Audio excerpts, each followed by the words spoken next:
Good morning, Camillo. How are you? I'm good. Good morning to you too, Nick. How are you? I'm good, I'm good. Thank you for your time, Camillo. I think today, as you know, we are participating to this series of emotional intelligence awareness interviews with different professionals, different industries, different age, male, female. Today, I think your role here is one of the most relatable one to a bigger audience. So you are here as the father of an athlete. We had the opportunity to meet each other. Camilo is from South Australia, and we had the opportunity to meet each other in Madrid last summer, in 2023. I would say the universe wanted as well to put us in the same hotel. So we had the opportunity to have I extensive think, chats in the evening. Yeah, Madrid was quite yes, hot. I think yeah, it was very good morning coffees and cigarettes every morning. Yeah, I think you're right. The universe put us for some reason together, and we've kept in touch ever since. Definitely. Now we are like 1 year almost after. And Almost 1 year. yeah, we Yeah, periodically, how is it going? How's family? So correct. I leave the introduction to yourself. Where do you live? What do you do? And the floor is yours. Okay. I'm, as you know, my name is Camillo. I've been married 28 years. I've got two children, a daughter called Lauren, a son called Dion. Dion is one of the reasons why I met Nick back in August last year of 2023. Um, I work as a passive fire protection supervisor. Passive fire, just to elaborate a little bit, is to looking after fire doors, firewalls, inspecting them, basically in public buildings for the public safety. Enough on work.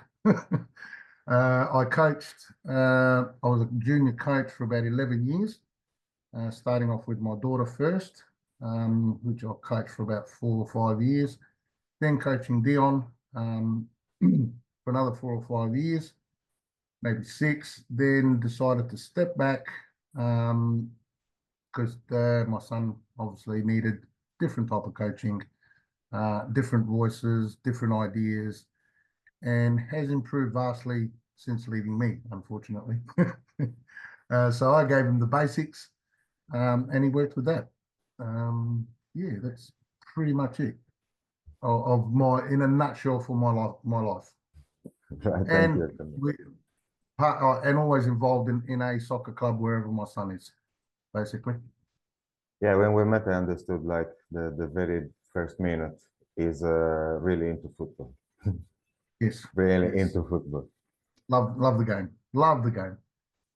So I wanted to invite you to contribute to this emotional intelligence awareness interview from a father point of view and as a coach as well, because you had the opportunity for more than a decade to coach kids. So, question is, how do you think emotional intelligence training and education is something useful for the parents and the coaches to facilitate athletes' development? 100% parents, coaches, clubs um, need to at least understand it. Um, I've experienced it, particularly with my son. When he was in under eights or under nines, I was pretty tough on him, and not just him, also the other kids around him. I didn't understand that my tough level didn't matter what age group, because obviously I changed different age groups. Just not understanding a child straight away is doesn't help their growth, their performance, not just in sports, but also outside of sports. Particularly my son, he ended up being diagnosed. What's the word? Anxious. He was very, very anxious. Anxiety. He was diagnosed with high-level anxiety. We took him to a psychiatrist for six visits.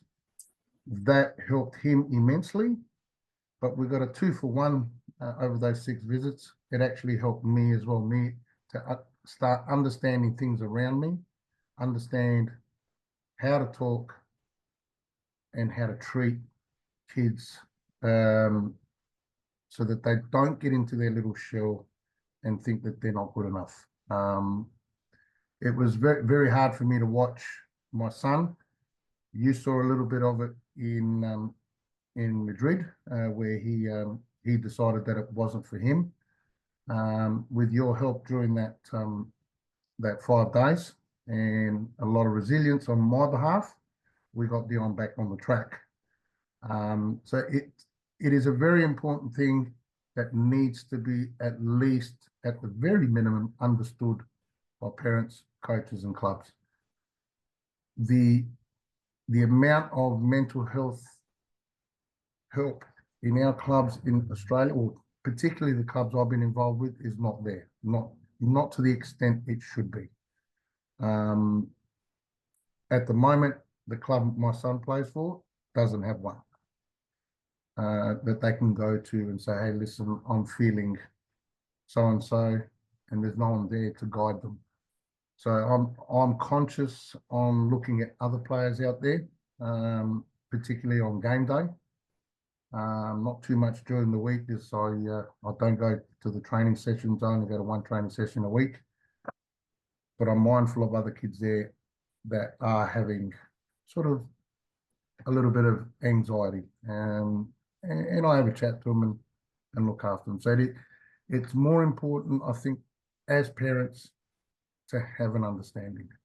Coaches should need more than just an understanding, and clubs definitely need to really, really get involved and find someone to help the kids in the club. Well, not just for the kids, it could even be the coaches, because they need to be mentally strong as well. That is very important. Of course. I mean, mental well-being, we are talking about mental health awareness, and not just awareness, but having practical tools as well. Correct. To handle or cope with anxiety, pressure, expectations, because I mean, of course, the guys and the coaches as well has to perform. So we create expectations. Let's be real. The point is how not to be influenced by our own expectations, how to attune into our emotions and understand others' emotions as well, so we can create cohesion, cooperation. Camillo, I wanted to emphasize one point about clubs empowering athletes or coaches or parents with training programs. I would like to share, it doesn't take a lot. I've been asked, and I'm asked oftentimes, Nick, can you provide 1 webinar per month? And it's going to be 10 people, 20 people, 30 people. This is one way to create awareness.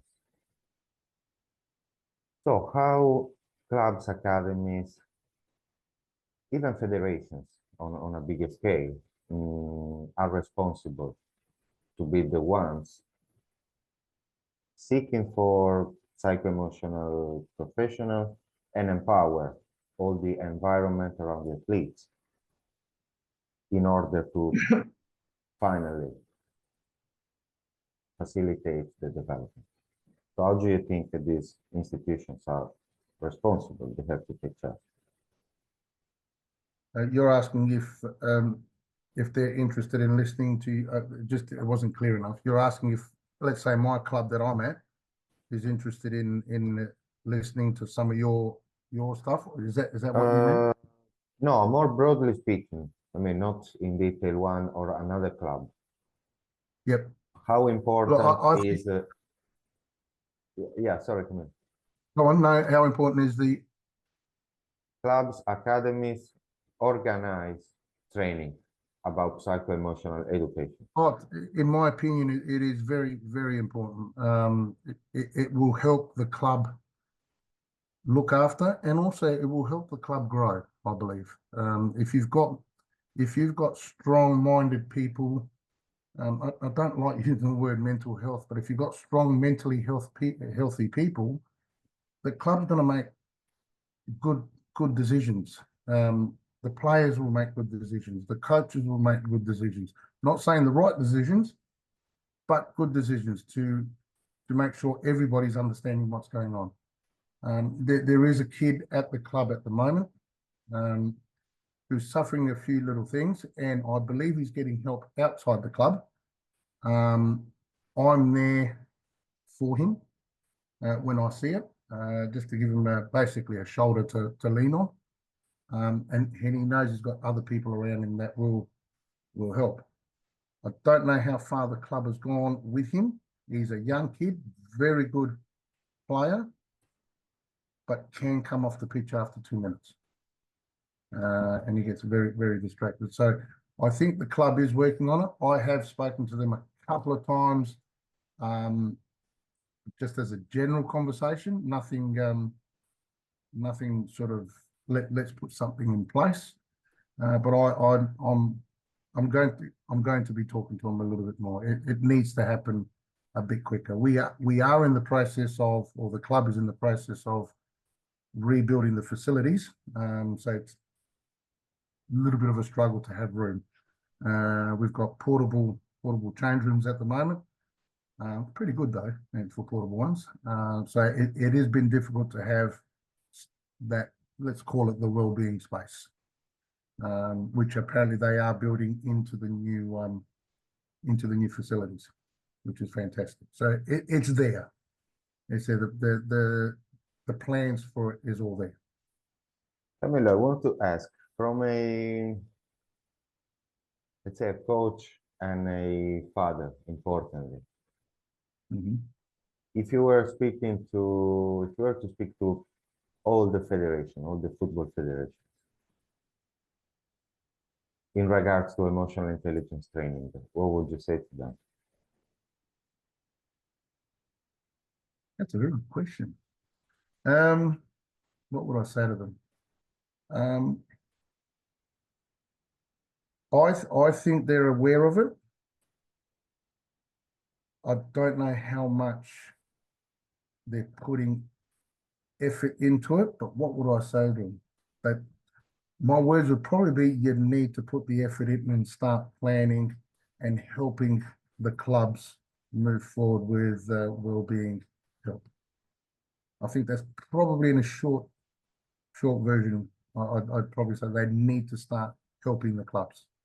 How to progress with it. But there are clubs out there that probably don't have the people that, how would I put it? The people that don't understand it or don't know how to run things that well, the smaller clubs, because there are 36 clubs. Well, in South Australia, there are 36 clubs in that federation, plus the A-League, which makes that 37 clubs.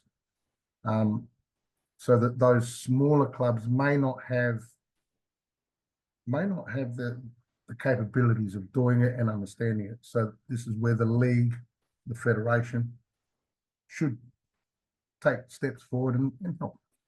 They need to help. Camillo, I mentioned this because you shared. Okay, I wasn't sure if you wanted to share it or not. Okay. Or I mean, we had the opportunity to meet each other in Madrid.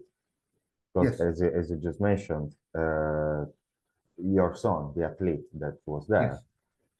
day two was a bit discouraged. Like, it's not for me. Yeah. So would you like to share a bit more about what happened in that week and how the last day of the event has been in there? So day one, which I think was a Monday, I leave my son at the airport. And I've got a smile from ear to ear. I'm so proud watching him leave the airport with, I think, another 10 or 15 other players, other athletes. I actually drove past them in the taxi, waved at them, but they didn't see me. Then I get a phone call later that afternoon that he wanted to go home. This is not the place for me. I don't belong here. That were the words I got from him. And I said, look, what are you talking about? You've been wanting this for a very long time. What's going on? I can't help you over the phone, and I don't think I can come and see you tonight. Let's wait until the next morning. So I was quite anxious the next morning, got up early, had my breakfast. I hadn't met you yet. So if I'd seen you in the breakfast room, I would have known who you were.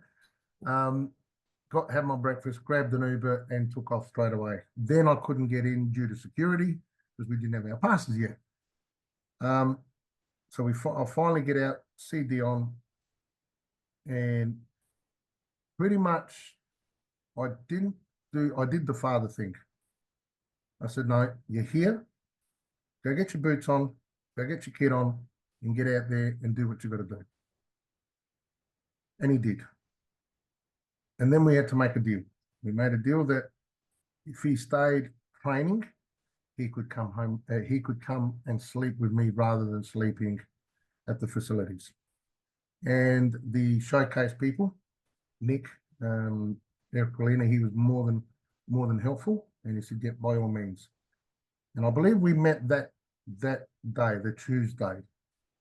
You were talking to him. I moved away,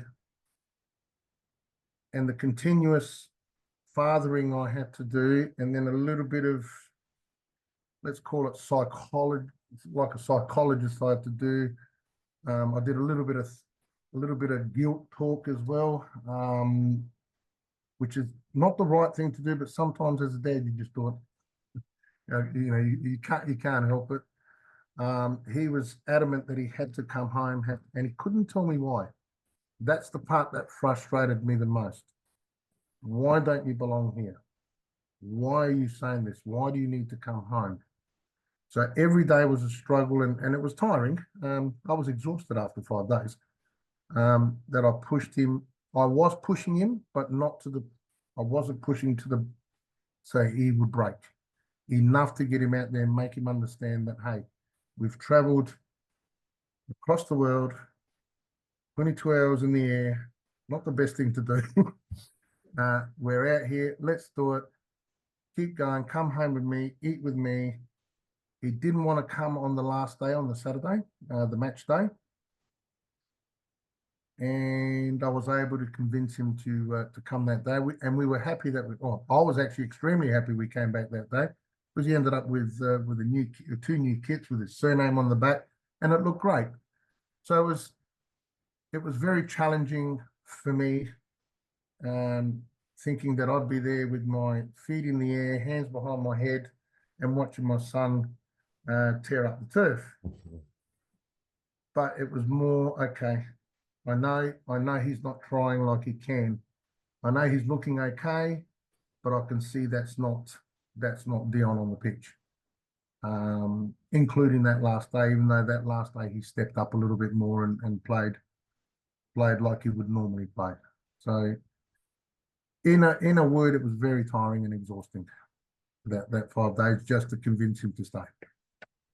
Camillo, do you think the daily chats that we were having, or empowering Dion as well with some psycho-emotional education, helped you in that week to handle the situation with more scientific strategy? Yes. The chats I had with you, and I think you had a couple of chats with Dion, I think that helped as well, big time. Absolutely. No, I can't say it didn't, because I listened to you. A lot of the things that you were saying, we actually do. We don't realize, as humans, we don't realize we're actually doing them. If we realized we were doing them, we'd probably use that 1 or 2 or 3 of those tools that we do naturally more often. And I noticed that in that presentation you did on the Wednesday, that there were a lot of things in there that, hang on, I do that already. Hang on, I do that. Yeah, I do that too. So that presentation was an eye-opener with certain other things. I really enjoyed that presentation. Especially when you're talking about Ronaldo and Mr. CR7. I always thought that stance was just a what do you call a signature stance. No, As you pointed out, it was a There's a lot preparation stance. more. Yeah, there's a lot more. A preparation stance. I'm going to do this because I know I'm going to put that ball in the top left-hand corner. So yeah, that presentation was, I enjoyed it. It was really good. Probably a presentation that I could show the club, or at least the president of the club. Indeed, I mean, you hit the nail on the head. It doesn't take a lot. No, it The doesn't. point is, yeah, at least to create curiosity and awareness first. Correct. And then, of course, I think every human being goes through anxiety. Different levels, I agree, I understand. But we all are worried about something. We need to Correct. be, yeah, maybe we need to Um, be is a bit strong, but yeah, we need challenges. well, I had that. I had high, or not high anxiety levels that week in Madrid, and I get them all the time, and I'm always able to work through them. I don't know if it was our upbringing, the way we were raised. Maybe we were raised a little bit tougher. I don't know.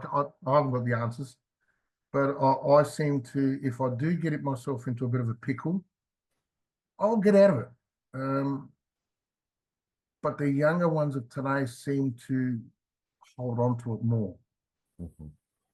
And I've noticed that with my two kids. I mean, my eldest, my daughter Lauren, she's different. She'll just, something goes on, she'll get on with it. With Dion, he tends to close up. And I've learned that I can't ask what's wrong or are you okay more than once in an hour. I've learned that I've got to stretch it, even though it's killing me inside to find out what's going on. You just want to fix. You just want to help to fix, not fix, but guide to fix. And that's pretty much what I did in Spain, was guide him back to that pitch, because of just explaining to him the talent is there. The opportunity was given to you. Why you? I kept throwing those questions at him. People have supported you to be here. Your mother didn't want you to come here because she wants to keep you home, but she allowed you to go. So it was those little things that I kept throwing at him, talking to him and guiding him, almost like getting a rowboat and pulling the rudder one way or the other. You've got to go a little bit this way and open your eyes. So not so much telling, more guiding. Okay, Camillo, you touched a very important point. This can relate to many, many people. Certain individuals, certain personalities are more closed. They feel emotions on a deeper level. As we discussed in Madrid, and I mean, it's an important point of what I do, is instead of being blocked by those strong emotions, regulate those emotions and finally use them in a positive way, in a way that's gonna make you love what you do in a different way. Yes, But I yeah, agree. this is a conversation for the next interview. Now we just put 20 minutes. I don't want to take advantage of your time for too long. No, that's But yeah, I okay. would That's be okay. happy to have another chat. Yeah. Camilo, before saying goodbye, do you have any suggestions for athletes or parents, coaches to get curious about psycho-emotional education? One of my biggest things is listen. Listen to your child. Whether it's your child, could be your wife, could be your husband, it could be anyone. Just I think if people were able to listen more and not interrupt, I think that's the key. And I'm learning that more and more, that particularly with Dion, and my daughter as well. I've got to stop. Hang on. what we're saying. Let me hear what you're saying. And I want to listen to what you're saying. I don't just want to hear it. I want to listen to it. So I can then guide. So my recommendation to any parent, any coach, any president of a club, listen. Listen first. Then give your opinion or guidance, whichever way you want it to be. That's what I think. It is a great line, Camillo. Communication starts from listening. Correct. It does. It does. Thank you so much, Camillo. I've You're enjoyed welcome. the conversation, and yeah, here is early morning. At yours is afternoon already. So enjoy your Early evening. afternoon, yeah, almost evening, yes. And ready for dinner almost. Right. Enjoy the weekend, Camillo. You Thank too. you. Thank you Thank again. you. No, Take thank you. care. And good seeing you again, Nick.